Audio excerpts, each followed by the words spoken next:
Arizona right in this divisional race with you guys, and you guys have had some very close games against them. They don't necessarily have a lot of marquee names on there. How come you think they're just such a successful team? I think you say that because they're in Arizona, but I think they have a lot of good players that have played for a long time, and some veteran guys that have played, been there since I was there. So I think, they added Kessel this year, and they got some younger players that are really skilled players, and they're probably not any surprise that they are where they are. They just play a real solid game, and they don't give you much. So that's why it's always a close game against them. So we want to, finish the stretch off here on a good note, going into the break, and it'll be another good test for us tomorrow. I think it's 5 teams, 2 points.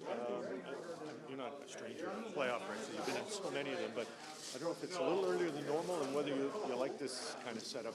So still, 35 games? I mean, obviously, you'd like to be 20 points ahead right now, but I think we are where we are, and it's fun to be in important games every single time you go on the ice. So I think these are the kind of games you want to play in, against teams that are fighting for the same points you are, and it makes that much more important when you step on the ice that you know that every play counts and every point counts at this point. So it's going to be a fight right to the end with all the teams that are involved in the playoff race, and with less than 40 games left, you're trying to get any point you can, claw and scratch, and you gotta beat teams that are right there with you. So it's fun games to play in.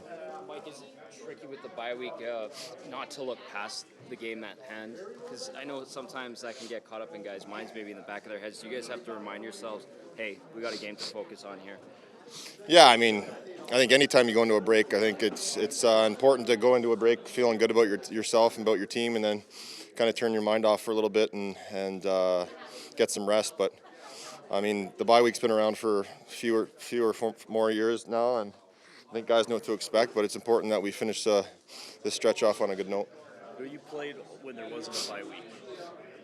The trade-off, at least from looking at the schedule, is other parts of the schedule get more compacted. Yeah. Is that trade-off worth it to have the week off? When you're in it, yes. But before and after, no.